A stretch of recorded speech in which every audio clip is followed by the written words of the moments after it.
अस्सलामु अलैकुम। मौत एक ऐसा सच जिससे कोई भी इनकार नहीं कर सकता। आज मैं आपको सुनाने जा रही हूँ एक ऐसे साहबी की आखिरी बातों को। उन्हें अरब के 3 सबसे प्रमुख बुद्धिमान लोगों में से एक दाहियातुल अरब भी माना जाता था, क्योंकि वे जटिल परिस्थितियों का सामना करने में माहिर थे। हजरत इब्ने शिमासा मेहरी रहमतुल्लाह अलैह बयान करते हैं, हम हजरत अम्र बिन आस रज़ियल्लाहु अन्हु के पास उनके आखिरी वक्त में मौजूद थे। वह फूट फूट कर रो रहे थे और दीवार की तरफ मुंह किए हुए थे।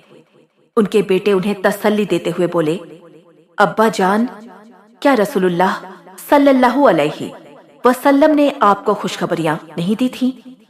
क्या नबी करीम सल्लल्लाहु अलैहि वसल्लम ने आपको जन्नत की बशारतें नहीं दी थीं?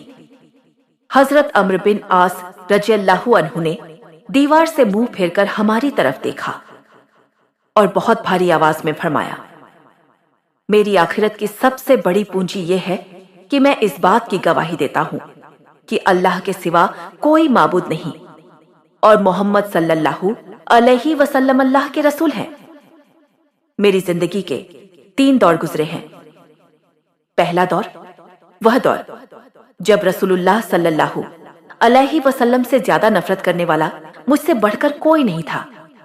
मेरी सबसे बड़ी ख्वाहिश यह थी कि किसी तरह मुझे आप सल्लल्लाहु अलैहि वसल्लम पर काबू मिल जाए और मैं आपको कत्ल कर दूं। अगर मैं उसी हालत में मर जाता तो यकीनन जहन्नम में होता। फिर अल्लाह ने मेरे दिल में इस्लाम की रोशनी डाल दी। मैं रसूलुल्लाह सल्लल्लाहु अलैहि वसल्लम के पास आया और अर्जा किया, या रसूलल्लाह, अपना मुबारक हाथ बढ़ाइए ताकि मैं आपसे बैत कर सकूं। आप सल्लल्लाहु अलैहि वसल्लम ने हाथ बढ़ाया, लेकिन मैंने अपना हाथ पीछे खींच लिया।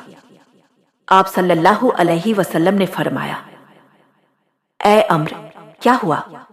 मैंने कहा, मैं एक शर्त रखना चाहता हूं। आप सल्लल्लाहु अलैहि वसल्लम ने फरमाया, कौन सी शर्त? मैंने कहा, यह कि मेरे सारे गुनाह माफ कर दिए जाए। रसूलुल्लाह सल्लल्लाहु अलैहि वसल्लम ने फरमाया, ऐ अम्र, क्या तुम्हें नहीं मालूम कि इस्लाम पिछले सारे गुनाहों को मिटा देता है और हिजरत पिछले सारे गुनाहों को मिटा देती है और हज पिछले सारे गुनाहों को खत्म कर देता है। दूसरा दौर, इसके बाद रसूलुल्लाह सल्लल्लाहु अलैहि वसल्लम से ज्यादा प्यारा मेरी नजर में कोई नहीं था। आप सल्लल्लाहु अलैहि वसल्लम की अजमत की वजह से मैं आपको भरकर देख भी नहीं पाता था। अगर कोई मुझसे आप सल्लल्लाहु अलैहि वसल्लम की सूरत पूछता तो मैं कुछ बयान नहीं कर पाता, क्योंकि मैंने कभी आपको ध्यान से देखा ही नहीं। काश अगर मैं उसी हालत में मर जाता तो मुझे उम्मीद है कि मैं जन्नती होता। तीसरा दौर, फिर हमें जिम्मेदारियां और ओहदे दिए गए और मैं नहीं जानता कि उन जिम्मेदारियों में मेरा हाल क्या रहा।